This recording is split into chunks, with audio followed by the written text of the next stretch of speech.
Assalamualaikum warahmatullahi wabarakatuh. Pada kesempatan kali ini, kelompok kami akan mempresentasikan hasil proyek UAS Sistem Informasi Akuntansi dengan judul Analisa Sistem Berjalan pada PT Tiki JNE. Sebelumnya, saya akan memperkenalkan anggota kelompok kami. Yang pertama ada saya sendiri, Noviana Dewi Arianti dengan NIM 631900054. Yang kedua, Yaniria Safitri Zebua dengan NIM 631900022. Dan yang terakhir, Windy Astuti Dewi Lestari dengan NIM 631900185. Di dalam buku ini, kami membahas tentang analisa sistem berjalan yang ada pada PT Tiki Jalur Nugraha Eka Kurir atau JNE. Di dalam pengerjaannya, kami mengambil cakupan ruang cukup luas agar buku analisa ini mencapai sasaran. Ruang lingkup pembahasannya meliputi aktivitas dasar yang ada pada sistem berjalan, antara lain pengiriman barang, pengecekan fisik kiriman, penimbangan berat kiriman, perhitungan biaya kirim, pembuatan laporan cash register, dan pembayaran secara tunai. PT Tiki JNE berpusat di Jakarta dengan struktur organisasi sebagai berikut. Komisaris Utama Suprapto Suparno, Presiden Komisaris H. Sulasmo, Komisaris Pertama Haji Nuaraini Suprapto, Komisaris Kedua R. Rusmadi, Komisaris Ketiga Hui Mariawati, Presiden Direktur H. Suprapto Suparno, Direktur Eksklusif HM Johari Zain, Direktur Keuangan Hui Chandra Vireta, Direktur Marketing Muhammad Feryadio. Prosedur sistem berjalan yang ada pada PT Tiki JNE itu ada 6. Yang pertama, pengiriman barang. Di sini si pengirim datang langsung ke sales counter JNE terdekat, kemudian mengisi formulir yang disediakan yang berisi nama pengirim, alamat pengirim, nomor telepon pengirim, nama penerima, alamat penerima, dan nomor telepon penerima. Barang yang dapat dikirim berupa dokumen dan paket dengan persyaratan yang telah ditetapkan oleh JNE. Adapun barang-barang yang tidak dapat dikirim melalui JNE yaitu warkat pos, kartu pos atau alamat tujuan yang berbentuk PO Box, barang yang mudah terbakar atau mudah meledak, narkotika miras dan zat-zat adiktif lainnya, barang-barang yang menyinggung kesusilaan, mengganggu keamanan, ketertiban dan stabilitas nasional, makanan basah dan mudah basi, tanaman dan hewan, senjata api, pisau dan petasan, perhiasan dan barang-barang berharga. Barang-barang yang dilarang tersebut dapat dikirim melalui jalur lain, tetapi jika ada kerusakan atau hilang barang, pihak JNE tidak bertanggung jawab atas barang tersebut. Yang kedua, pengecekan fisik kiriman. Pengecekan fisik kiriman dilakukan agar pihak JNE dan pengirim mengetahui kondisi terakhir dari barang tersebut sebelum dikirim. Jika ada kerusakan, maka barang tersebut dikembalikan ke pengirim. Yang ketiga, penimbangan berat kiriman. Penimbangan berat kiriman dilakukan untuk kemudian menghitung berapa biaya kirim yang harus dibayar oleh pengirim. Penimbangan berat dilakukan melalui dua cara. Yang pertama, berat timbangan.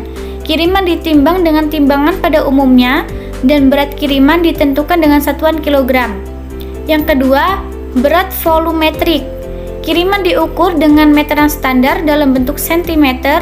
Unsur-unsur yang diukur yaitu panjang, tinggi, dan lebar. Semua ukuran itu dihitung dengan rumus panjang kali lebar kali tinggi dibagi 6.000. Yang keempat, perhitungan biaya kirim. Perhitungan biaya kirim didasarkan berat barang yang dikirim. Biasanya di JNE cabang Kendal, wilayah Kendal biaya kirim sebesar 7.000 per kilogram. Untuk tarif terjauh yaitu Papua, 1 kilo bisa sampai 140.000 per kilogram. Patokan harga ditetapkan sesuai tujuan pengiriman. Apabila barang yang mempunyai nilai, akan dikenakan biaya opsional untuk compatibility.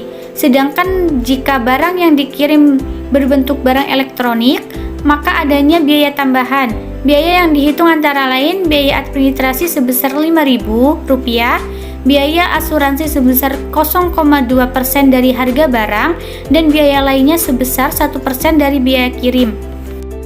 Yang kelima, pembuatan laporan cash register. Setelah barang dicek dan ditimbang, maka pihak sales counter menginput data masukan, kemudian membuat laporan cash register. Dari laporan ini, maka mencetak Canon sebagai bukti kepada pengirim dan kepada pihak JNE sendiri, yang biasanya disebut sebagai nomor resi. Yang terakhir yaitu pembayaran. Setelah semua proses selesai, maka hal selanjutnya yang dilakukan adalah pembayaran secara tunai oleh pengirim kepada sales counter sesuai dengan biaya yang dikenakan. Dari prosedur sistem berjalan tersebut, apabila ada kehilangan barang atau protes dari pihak pengirim maupun penerima, pihak JNE bersedia melakukan ganti rugi. Penggantian benda diukur dengan asuransi harga barang. Proses klaim dilakukan dengan melalui beberapa syarat, antara lain: yang pertama, pihak penerima ataupun pengirim mengajukan surat klaim. Yang kedua, pihak penerima ataupun pengirim menunjukkan bon pembelian barang yang hilang. Diagram activity sistem berjalan, use case diagram. Yang pertama yaitu pelanggan yang ingin mengirim barang datang langsung ke sales counter JNE terdekat. Kemudian selanjutnya pelanggan menyerahkan paket barang kepada admin, kemudian admin menginput data paket barang tersebut. Berikutnya pelanggan mengisi formulir yang berisi nama pengirim dan penerima, alamat pengirim dan penerima, nomor pengirim dan penerima, kemudian admin menginputnya. Tahap selanjutnya yaitu pelanggan cek tarif, kemudian setelah menyerahkan barang dan dilakukan perhitungan biaya. Kemudian admin login ke dalam perangkat untuk menginput data pelanggan. Setelah itu pelanggan membayar biaya yang harus dibayarkan. Selanjutnya admin mencetak resi yang kemudian diberikan ke pelanggan sebagai bukti pengiriman. Dengan adanya bukti tersebut, pelanggan bisa mengecek lokasi di mana paket tersebut. Activity diagram. Yang pertama yaitu pelanggan membawa paket tersebut kepada sales counter JNE terdekat. Kemudian bagian admin menerima paket barang tersebut, kemudian menginput data dan formulir pengirim. Selanjutnya admin akan membuat database paket barang tersebut dan data pengiriman. Selanjutnya admin membuat resi barang. Resi tersebut diserahkan kepada pelanggan. Resi yang diserahkan kepada pelanggan itu resi yang kecil yang sudah disobek oleh admin. Kemudian resi yang atasnya yang ukurannya besar disimpan oleh kantor cabang. Kemudian kantor cabang men-scan barcode dan sistem otomatis mengirimkan status pengiriman barang. Spesifikasi dokumen masukan yaitu nama arus data, connect pengiriman barang, nama lainnya kosong, bentuk datanya cetakan manual, arus data customer sampai proses 1.0 pengiriman. Artinya, customer mengisi connect pengiriman saat akan mengirim barang. Periodenya yaitu setiap saat akan melakukan pengiriman barang. Kemudian struktur datanya yaitu header dan isi. Header merupakan judul formulir, kemudian isinya berupa nama pengirim, alamat pengirim, kota pengirim, nomor telepon pengirim, beserta nama, alamat, kota, app atau kontak, nomor telepon si penerima. Spesifikasi dokumen keluaran yaitu nama arus data, elektronik connect lembar untuk pengiriman, nama lainnya yaitu resi, bentuk datanya cetakan online, arus datanya yaitu proses 4.0 pencetakan, elektronik connect dan data entry sampai proses 5.0 pembuatan laporan cash register. Artinya setelah mengecekkan kondisi, penimbangan berat dan perhitungan biaya paket, maka bagian sales akan mencetak elektronik connect untuk pengiriman barang sebagai resi bukti. Periodenya yaitu setiap saat akan melakukan pengiriman barang. Struktur datanya yaitu header, isi, dan footer.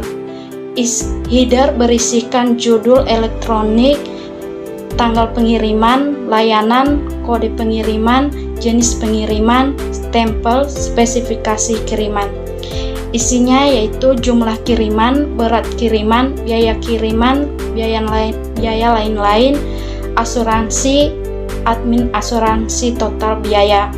Kemudian isi footernya yaitu tanda tangan petugas, tanda tangan pengirim, poin transaksi.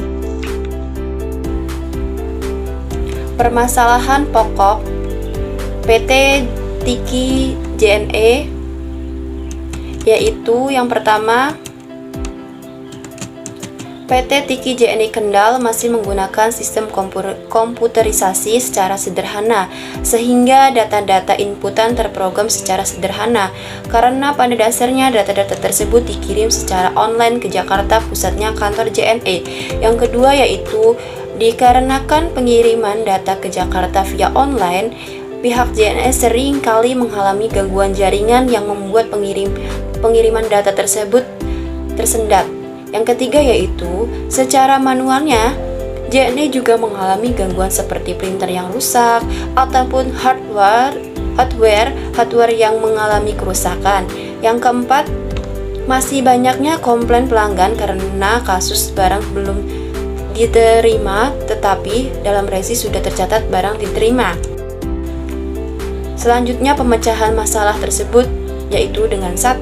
Meningkatkan perawatan dan servis untuk perangkat-perangkat keras. Yang kedua yaitu menggunakan layanan operator yang jaringannya lebih bagus dan lancar di area kantor.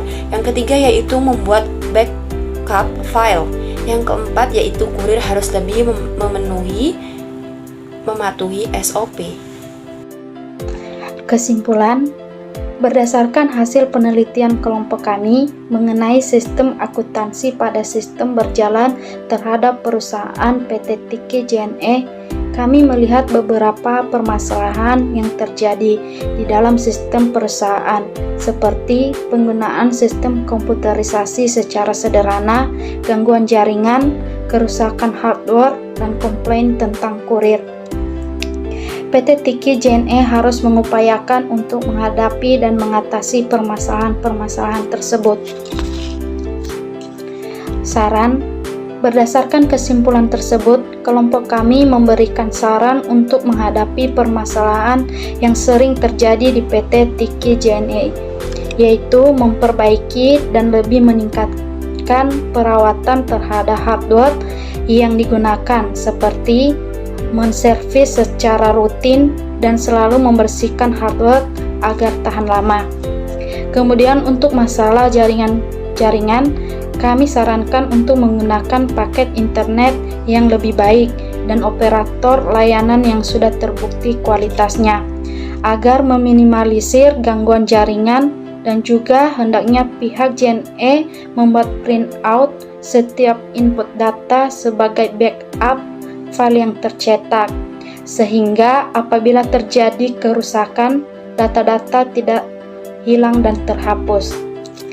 Kemudian untuk masalah komplain pelanggan mengenai barang yang belum diterima tetapi statusnya pada resi barang telah diterima, sebaiknya para kurir harus dapat meningkatkan kepatuhan kepada SOP perusahaan sehingga tidak ada lagi komplain tentang hal yang sama, agar mengurangi komplain dari pelanggan dan menambah citra baik untuk perusahaan. Daftar pustaka. Di sini kami memakai 6 sumber, yaitu 1. Buku dari Feti Apriana yang berjudul Sistem Informasi Akuntansi. 2. Contoh proyek Sistem Informasi Akuntansi. 3. Buku dari Marshall dan Paul yang berjudul Sistem Informasi Akuntansi. 4. Dari web JNE.co.id. 5. Dari repositori BSI Academy ID yang berjudul Analisa Sistem Berjalan. 6. Dari repositori BSI Academy ID yang berjudul Landasan Teori.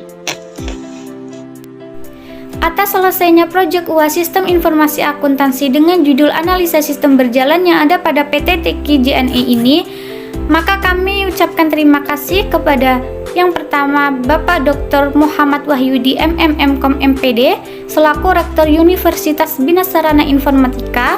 Yang kedua, kepada Ibu Dia Puspitasari M.Com selaku Wakil Rektor 1 Bidang Akademik Universitas Bina Sarana Informatika. Yang ketiga, Bapak Adi Supriyatna M.Com selaku Ketua Program Studi Akuntansi. Keempat, Bapak Dani Eskom MMSI selaku dosen mata kuliah Sistem Informasi Akuntansi yang telah memberikan bimbingan kepada kami dan seluruh pihak yang telah membantu suksesnya buku ini.